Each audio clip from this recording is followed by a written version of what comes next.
Both George W. Bush and Barack Obama have declared that Islam is a religion of peace.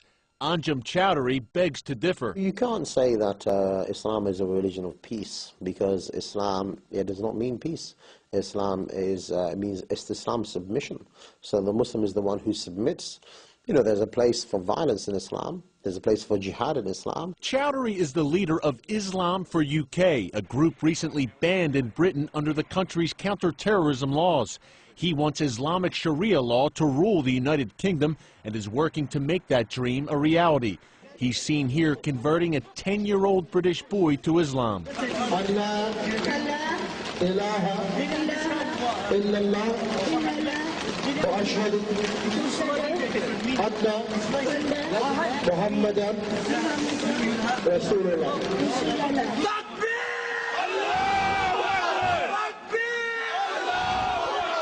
Islamic radicals in the United States are usually pretty savvy. They wear suits and ties. They speak, at least publicly, in moderate tones. But here in London, it's often a different story. Anjem Chowdhury has praised the 9/11 hijackers and called for the execution of Pope Benedict.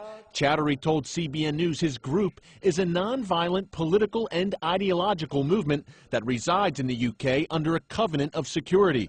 Yet he openly praises violent jihad. The Quran is full of, jihad is the most talked about duty in the Quran after Tawheed, belief. Nothing else is mentioned more than the topic of fighting. Several former members of Chowdhury's group have been arrested on terrorism charges. A very significant number of former al-Muhajirun people were involved in terrorist plots against this country. A number of people have actually gone to Afghanistan, joined the Taliban, and died fighting for the Taliban. Chowdhury refuses to condemn acts of terror, including 9/11 and the July 7, 2005 London bombings, which killed 52 people. What were your thoughts on the 7/7 bombings? Did you condemn them? Did you support them? For the people who carried it out, it was legitimate. If you look at the will of Muhammad Siddiq Khan and Shariah Tanvir, they will justify it, and they will bring many verses from the Quran and many statements to say that that's the Islamic argument. And it's a difficult Islamic argument to refute, and there are many scholars who support that argument as well. Chowdhury says his group is merely following core Islamic teachings. He says Islam is much more than a religion. This particular belief is more than just a religion. It's not just a spiritual belief. It is, in fact, an ideology which you believe in and you struggle for and you're willing even to die for because you believe in that. That is your whole life. He seems to relish being called Great Britain's most hated man, pledging to continue his rallies, calling for the overthrow of the British system. Eric Stakelbeck, CBN News, London. Eric is with us now. And Eric, how does Chowdhury's opinions, or how do his opinions differ from what would be considered the more moderate Muslim? Well, Pat, one word: honesty. Anjem Chowdhury tells you exactly what he thinks, exactly what he feels. He wants Islamic Sharia law. He supports jihad, and he doesn't like Christians and Jews. And he'll tell you that to your face, Pat. It's a lot different than here in the U.S. You know, I've interviewed so many Muslim leaders, supposedly moderate Muslim leaders here in the U.S., who tell me one thing on camera, but behind the scenes, when they're talking to fellow Muslims, they say quite another thing. It's the old Yasser Arafat rule, Pat. Say one thing to a Western audience, another thing to a Muslim audience. I think our viewers should consider this interview with Anjem Chowdhury an education.